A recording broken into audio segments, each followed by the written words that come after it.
Hi, good morning. It is your girl Sarah right here on Relax Radio. Now, if you're just tuning in, a very good morning and welcome to the final hour of my show. And just like I promised, that I'll be back here in a few more minutes to talk about anxiety and how to deal with anxiety, especially during these times. I am here to actually talk about it right now. So, we're talking about how to deal with anxiety because that is something that all of us have been experiencing during these past few, months and even past few year, or at least the past year. So make sure you stay tuned because I'll be talking about anxiety, how to overcome anxiety, and how to actually focus on other things so you can help yourself and help everyone else who's facing anxiety as well. But before we get into that, if you really like the content that we talk about, if you really like the things we share, make sure you text me on. Make sure to follow us actually on Facebook, Instagram, Twitter, and TikTok, and also make sure to send us a text or even share so that you could share your thought and your opinion by just texting us on 078 52 473 473. So you can actually keep yourself occupied but also keep yourself informed because that's very important, especially during these times. So let's get into how to deal with anxiety. But let's first talk about what exactly anxiety is.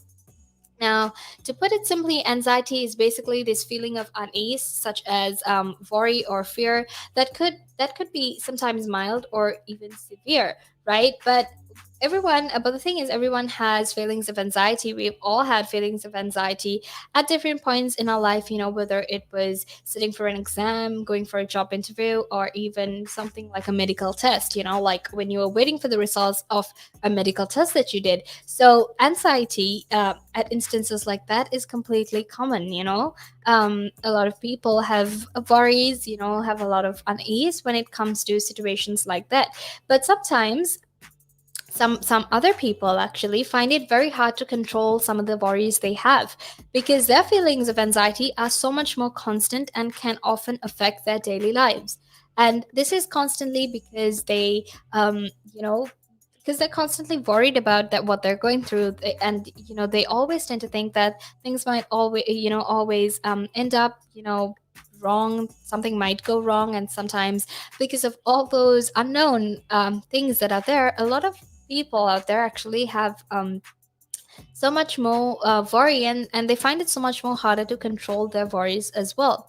And these feelings of anxiety are more constant, and it affects their daily lives. So that is what anxiety is, to put it simply. And anxiety is actually the main symptom of several conditions, including things like or rather including conditions like panic disorder. So if you have the panic disorder, if you know someone who has a panic disorder, you know that they're constantly worried. They're constantly trying to control things. They quite often try to take control of their lives. But obviously the thing is, no matter how much we try to take control of our lives, life is actually something that we can't control. It just takes its own path, it takes its own turn. And that's why it's very hard for people with anxiety to actually to not be worried about stuff. And that's why they try to control their lives a lot, because when you're uncertain about what's going to happen, you want to try and control it as much as possible, right?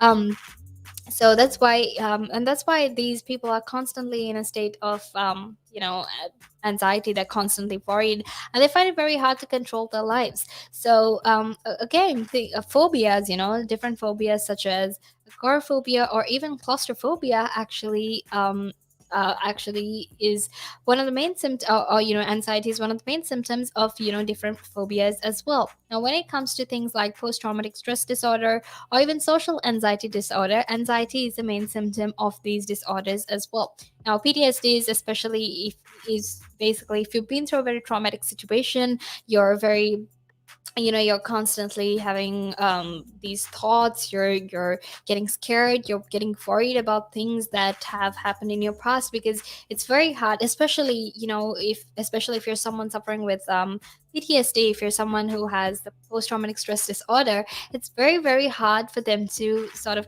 take control of their lives, because I mean, look, you've seen plenty of movies, you've even seen plenty of people who have PTSD suffer so much, right? So obviously, it makes a lot of sense as to why a lot of people, have anxiety, and why a lot of people are struggling to find control. And social anxiety disorder is basically when people have high levels of stress or high levels of fear when they have to interact with other people, when they have to be in close contact, or when they have to talk to other people. They find it very very anxious. They get very very anxious when they have to do that. So social anxiety disorder is also a disorder where anxiety is the main symptom.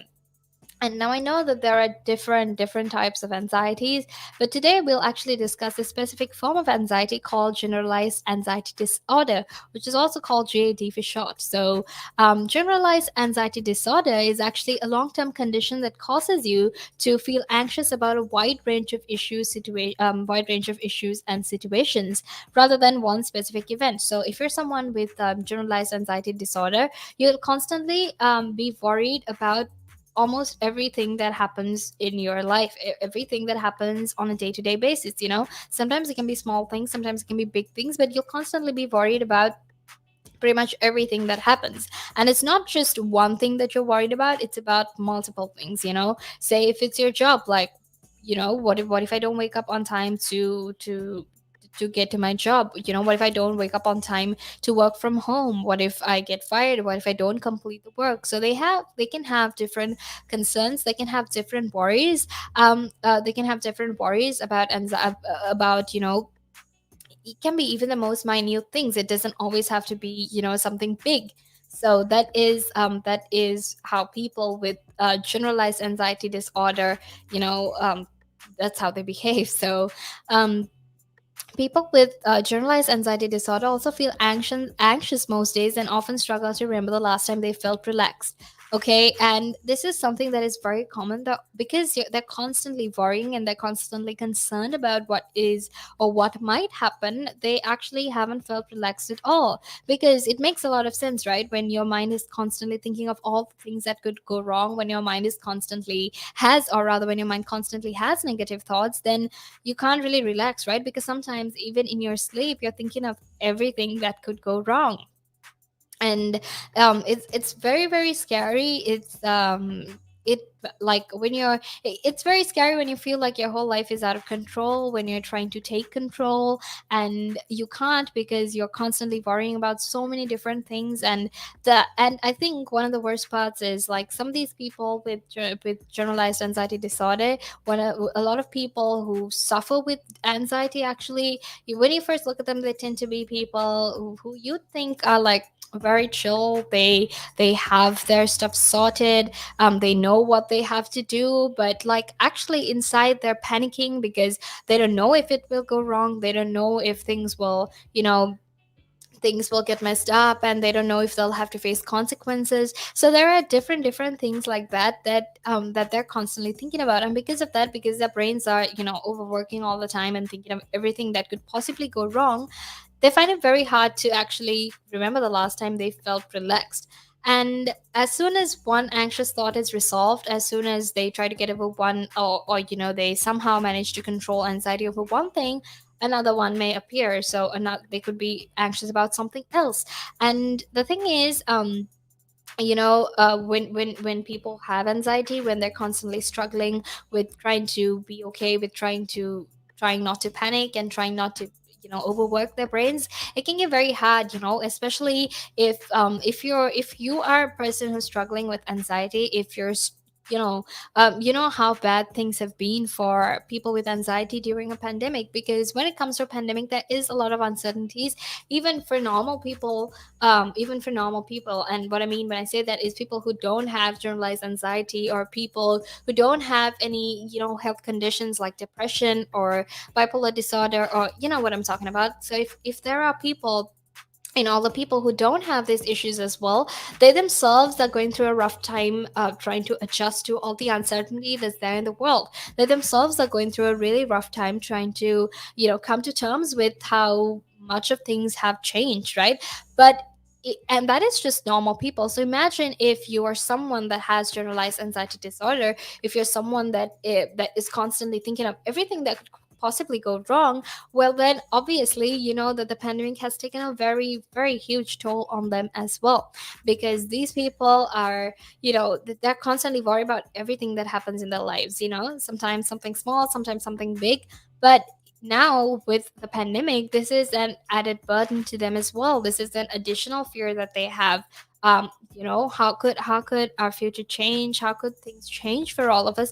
And so because of that, they're constantly worried about so many things. So let's now get into talk about the symptoms of generalized anxiety disorder, because sometimes some people can actually have all these mental health issues and not really be aware of the fact that they have it. Okay, so sometimes when it comes to even other mental health issues like depression, bipolar disorder, multiple personality disorder, they are not aware of the fact that they have it, because in your head you wouldn't think you'd have such an issue, but sometimes you do. And it's very important that you know these symptoms so you can figure out if you have them or if someone has them, and so that way you can actually get help, right? So some of the symptoms that can actually cause generalized anxiety disorder are actually, there's a wide range of symptoms. Now, that can be both psychological and physical symptoms, and they also vary from person to person, but mostly it includes feeling restless or worried. And obviously, you'd feel restless or worried because you're constantly overthinking everything, you feel restless because you can't get any time to relax, because even when you're relaxing, you're thinking about everything else that could go wrong, like, oh, I couldn't do this, so now, am I going to get scolded? Am I going to get fired? Am I going to lose my job? So there are different things that they think of when even when they're trying to take a small rest, right? And they have trouble concentrating or sleeping. And again, like I said, it's because they're constantly focusing on all the things that could go wrong, right? That's just the way the brain works. That's just the way that they think. So when you're thinking of, like, what if something happens, when you're thinking what could happen, you tend to be restless, and you tend to or rather you tend to have trouble concentrating or sleeping, because you can't really focus on anything else that is there as well. So sometimes it can be things like, oh, I have to wake up at, say, 4 in the morning, but what if my alarm doesn't go off? And because it's things like that, and they're scared that alarm won't go off, they're constantly going to be awake the whole night, because they want to make sure that the alarm goes off, right?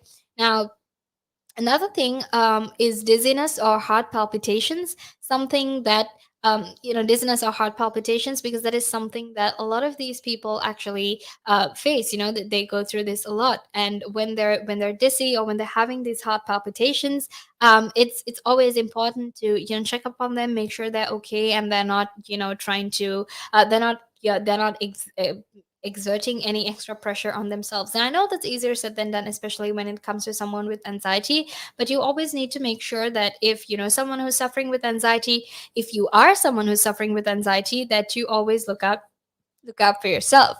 Okay, now stay tuned, because I'll be back to talk about the other symptoms of anxiety, how you can deal with anxiety, and what to do. But I'll be back after this break. So make sure you stay tuned, because I'll be here to talk about it all. Again, but now, if you say to a child, if I went up to a child and said, you've had one to forget, God, there'd be an inquest. Me, why did you reject my son? Well, I haven't rejected your son. I want to talk about, how the generation gap, has how much it's changed, especially when you check the youth nowadays in comparison, to people back in the day. I'd say when I was younger, it was more disciplined. Not now. In comparison to now. Not at all. Not now. The way things are nowadays, the younger generation, you seem that they can't accept the word no. If that makes sense. They can't accept rejection, essentially, is all you're trying to say. Yeah, they can't accept the word no. So if you how did I do? Well, you didn't do very well. And they get upset. And when I was a youngster, my father used to say to me, because I used to be sport mad when I was very young, well, still am sport mad, but like participating in different sports. If I had a bad game, for example, he'd say to me, you had one to forget. That's it. You had Your one dad sounds like a smart guy. I mean, yeah, that's the real fact of the matter. Yeah. he said to me, you had one to forget. Get over it. And that was it. So I dust myself down and do it again. But now, if you say to a child, if I went up to a child and said, you've had one to forget, God, there'd be an inquest. An inquest. They'd have to me, why did you reject my son? Oh, I haven't rejected your son. Or daughter. I've just told them that they need to buck their ideas up.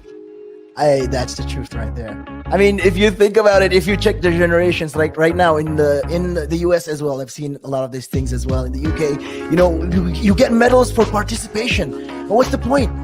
What are you trying to? Yeah, what's the point? Either you win or you lose. People are so afraid to put that whole notion of losing. When it comes to right now, the generation gap is just crazy. How much. A lot has changed. Social media has taken control of our lives, and we don't even realize it anymore. We're crippled because of it. That's absolutely right, Nick. Because, as you said, nowadays it seems that you get rewarded for failure. For the life of me, Nick, I can't get my head around that. Perhaps I'm just getting old and morbid. I don't know. I just can't get my head around how you could be rewarded for failure.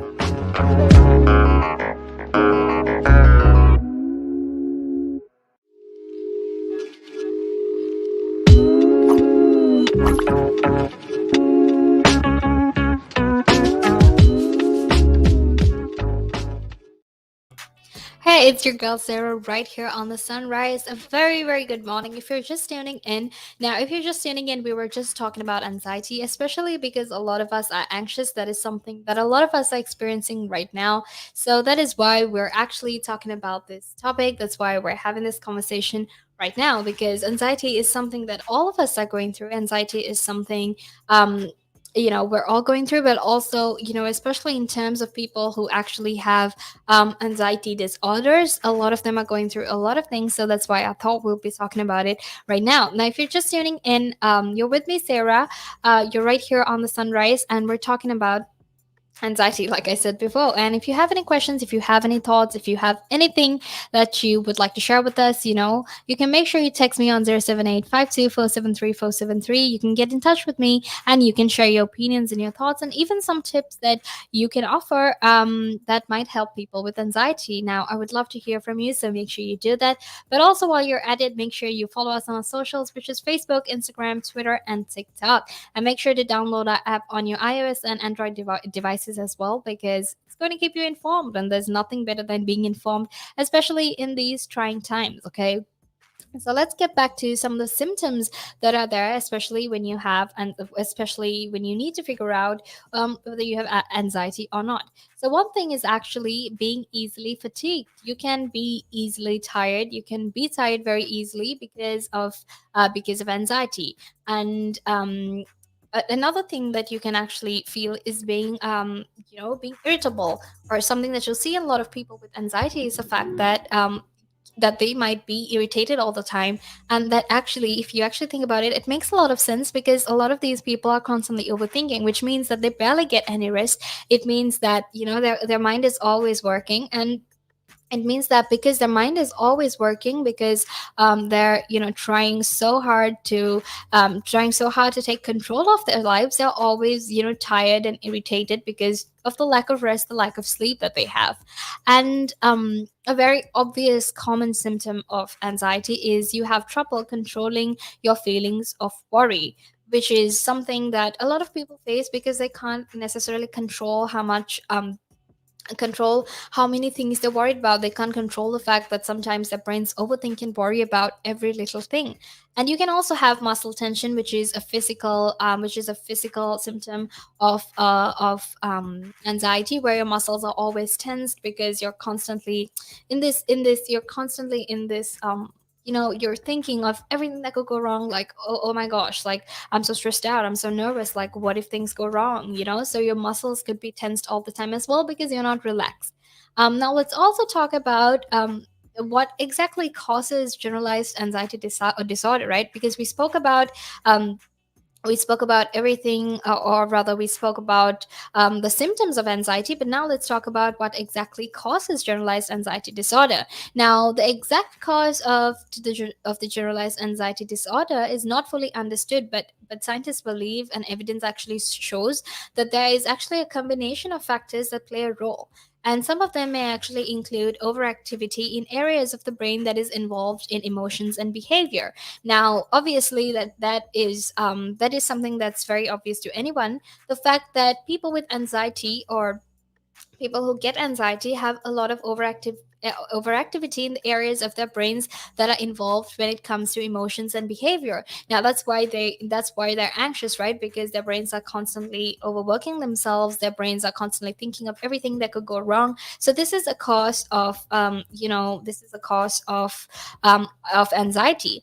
So, imbalance of brain chemicals, and these are brain chemicals like serotonin and noradrenaline, which basically helps which helps in controlling and regulating your mood. When there's an imbalance of those chemicals as well, it might actually cause anxiety. Now, if you have parents, if you have family members who have had anxiety, if you have family members who are suffering from anxiety, or if you know someone who is very close to your family, be it a relative or even a friend, whatever it is, if you are genetically related to them, you can actually inherit anxiety as well. Now it's seen that it's 5 times more likely to you're 5 times more likely to develop the generalized anxiety disorder if you have a close relative with that condition. So if your parents or any of your close relatives actually have anxiety, well, then chances are that your close relatives actually will probably give it to you as well. So because there is a huge chance of you getting it, there is a huge chance of you getting it from from your family members. It's very, very important to make sure that you try to get yourself diagnosed, you try to get yourself checked, because if someone and someone you related to has anxiety, then you're 5 times more likely to get it. Now, if you've had a history of stressful or traumatic experiences such as domestic violence, child abuse, bullying, very extremely stressful and traumatic experiences like that, if you have a history of it, then chances are you'll probably get anxiety as well. And to sort of analyze how this happens, now, if you've been in a lot of relationships, if you've been in a lot of situations where you've been caught up in very traumatic experiences, um, especially if it's domestic violence, but obviously there are other forms of traumatic experiences as well. But for example, let's take domestic violence, right? So you're not sure when you're going to when you're going to face violence again. For example, if you're being continuously hit, like physically abused, if you're being physically abused, then obviously when someone is doing that to you, or when you're at home, whoever it is that abuses you, the thing that is constantly on your mind is, oh, when will this person come again and abuse me? When will this person come again and hit me? So when your mind is constantly worrying about, when it's going to happen again, or constantly worrying about the ways in which you can actually free yourself, or the ways in which you can escape from this sort of experience, your brain tends to overwork, or your brain tends to overthink and constantly worry, right? And it's normal that you would worry in a situation like this, because you are in fact in a very stressful or traumatic experience. And when you are caught up in an experience like that, no one obviously wants to be part of it forever, right? The main choice, or the main concern, is to try and get out of it as soon as possible. So obviously, if you're involved in a traumatic experience like that, then chances are you could also again you could have generalized anxiety disorder. Now, if you have a very painful long-term health condition such as arthritis, again, that is a risk factor, or that is a cause of anxiety. And if you have a history of drug or alcohol misuse, then again, that could develop into generalized anxiety disorder as well. It might even contribute to that. So if you have any of these things that I just said, if like things in your life have any relevance to what I just said, well, make sure to always take care of yourself, to get yourself checked, especially if you feel like your brain is constantly worried about things. Well, make sure to always get it checked, because it's very, very important that you get help, because anxiety is something that can It can be helped. It's not incurable. Obviously there are really bad cases where you can't really do anything about it, but the thing is, the sooner you get help, the better it is for you. You know, the more you try to talk about it, the more you try to get help, the better it'll be for you, because you'll feel less burdened. Okay. But now let's talk about how to control anxiety and what exactly we need to do. Now when it comes to anxiety, there are different things that you can do. For example, things like psychological therapies, medicine, things like that that can be done. Okay, but obviously when it comes to psychological therapy, or even, getting therapy, sometimes not a lot of us can afford it, because therapy is, it's quite expensive. It's not the cheapest thing out there. And especially if you're the primary caregiver, or you're the breadwinner of a certain family, of your family actually, then you can't really spend that little amount you earn on trying to get help for yourself. I mean, it's not that you can't, it's just that if you were, if you had to choose between the two, you would probably choose your family first, right? As that's what a lot of us do. Because no matter how many like posts on Instagram, on Facebook we see about prioritizing yourself, about prioritizing your mental health, when you have other things like looking after your family, taking care of your family, you tend to put yourself second, because you tend to value them much more than you value yourself. So obviously things like psychological therapy, or even therapy, can be a bit expensive, is not accessible to everyone, and it is sometimes, privilege that some people have. And when it comes to medicine, again, you can't just get into the store. You can't just head into the store and decide, hey, look, I want this medication, I'm gonna buy it, give it to me. That's not how it works. You need prescription for some of the medications that are there, especially when it comes to disorders like anxiety, depression. You need a prescription that says that you need that you need this type of medicine, right?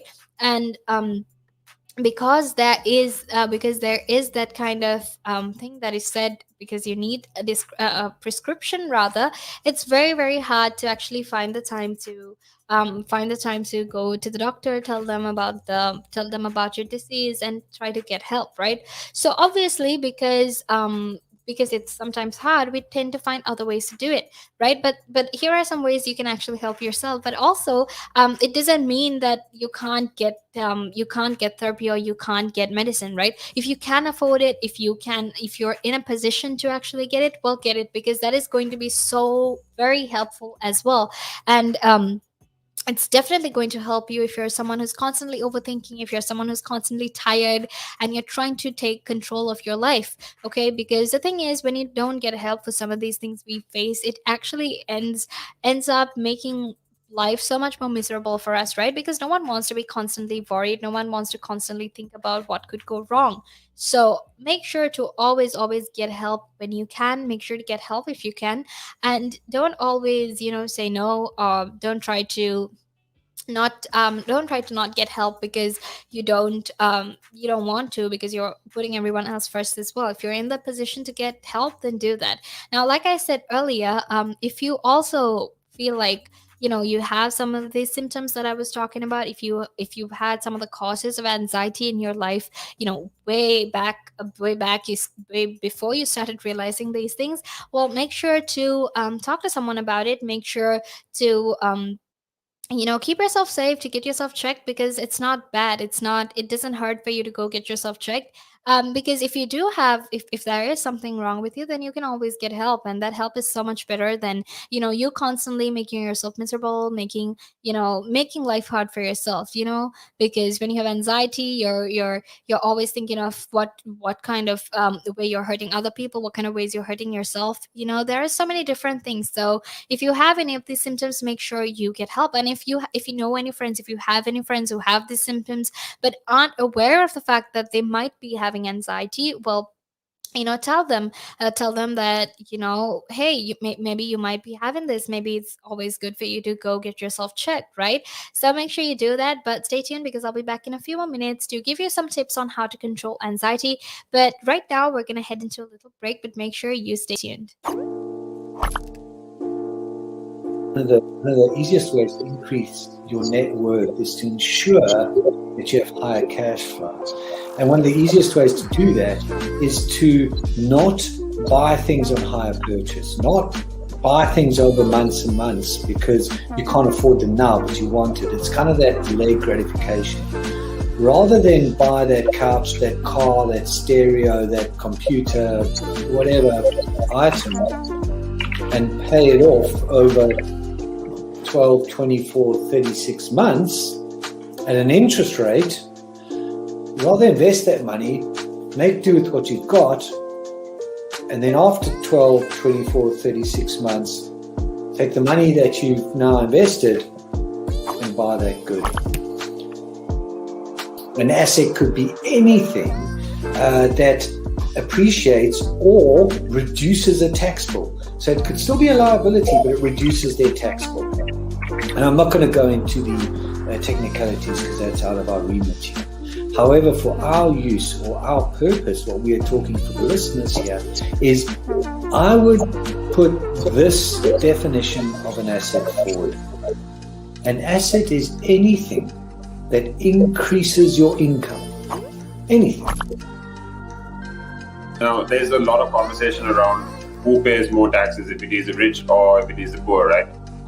When you are basically going out during a day, if you go to a restaurant, you have to pay taxes there. If you buy a car, you have to pay taxes there. So why is it even a conversation that, the rich pay less taxes or the poor pay more taxes? Why is it a conversation like that? Because it's true, the rich generally pay less tax.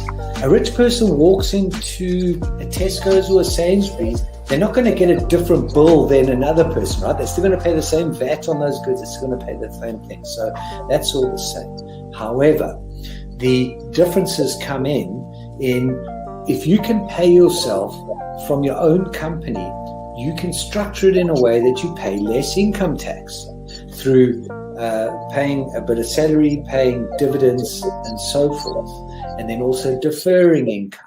Also, your pension payments or contributions can be different. So that increases your tax sort of gap, if that, if you want to use it that way. Where a PAYE person just gets paid salary and bonus. And now those are the most highly taxed sources of income in the UK, definitely, in the UK.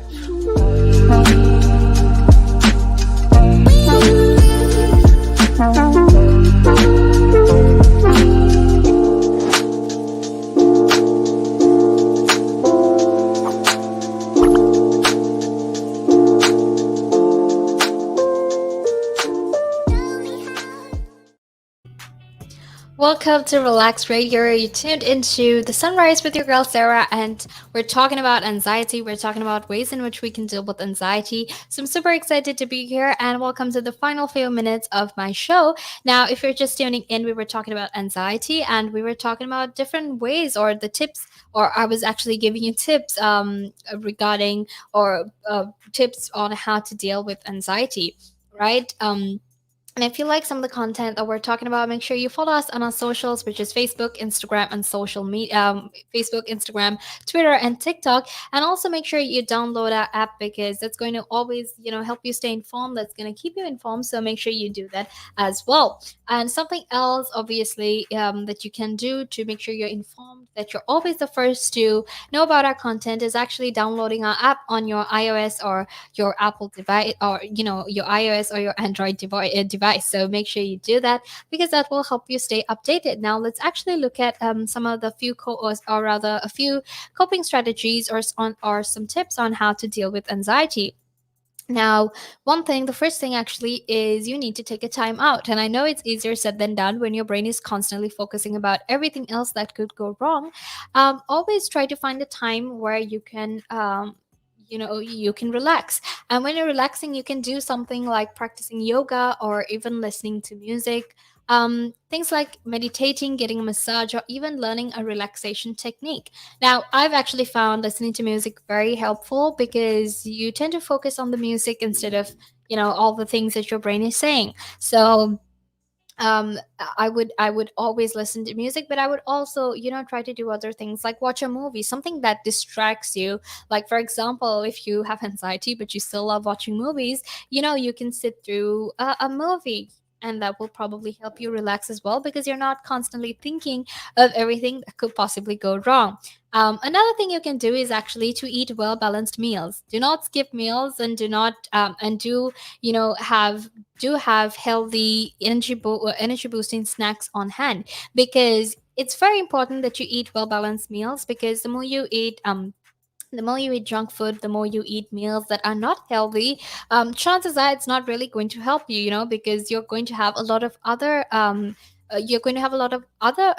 effects of that, because you're going to have so many other different types of sicknesses. So always make sure that you have healthy meals as much as possible, and you always have the required amount of meals, because when you skip meals, when you're so worried and you skip meals, then it's going to affect you later on in the future.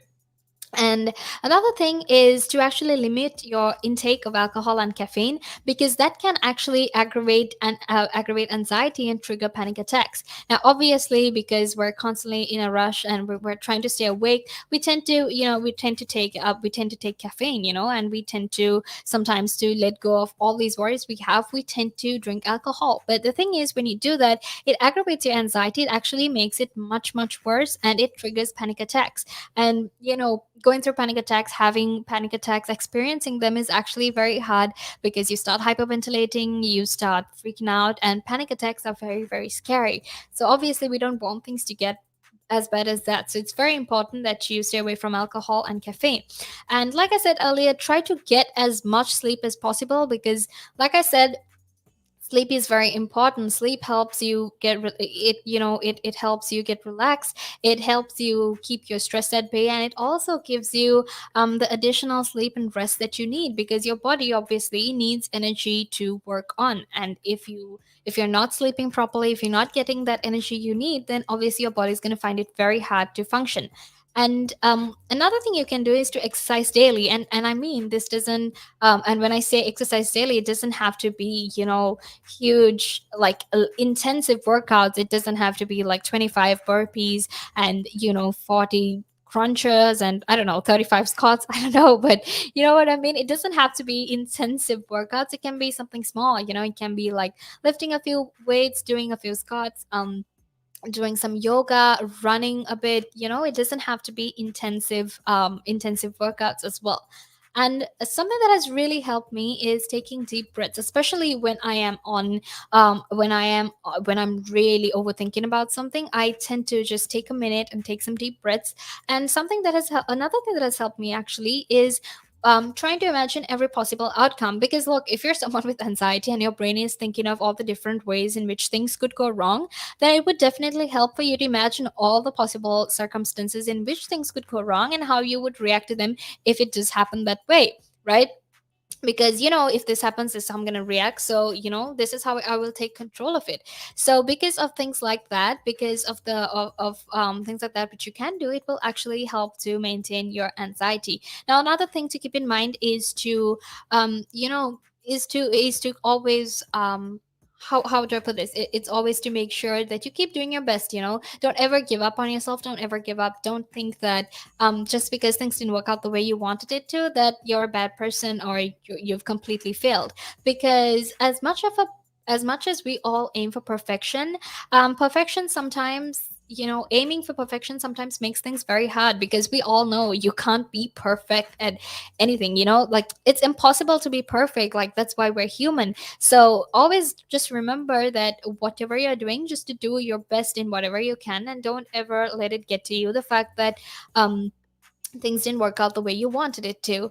And last but not least, something that you can actually do is to maintain a positive attitude and actually accept the fact that you can't control everything. Okay, you just need to come to terms with the fact that you can't control everything. Things might go wrong sometimes, and that's okay. It's okay to make mistakes. It's okay to sometimes, go through bad things. It's okay to fail in life, because eventually, end of the day, you never lose, right? Even if you fail, then you learn something out of it. And something I believe is that in life, you never lose. You either win or you learn. So that is how to deal with your anxiety. That is how to make sure you keep it at bay. And there's also a few tips on how you can help your friends, if they have anxiety, how you can help them out and what kind of things they should do. So that's what that was. But it's time for me to head out of here and make way for Jamie, who'll be here to keep you company on the chat drop with everything that you need to know. Okay, so make sure you stay tuned because she'll be here in a few minutes. But it's time for me to head out of here. So I'm gonna say goodbye, and I hope you have a very, very, very, very good day and a happy day. So I'm gonna go out.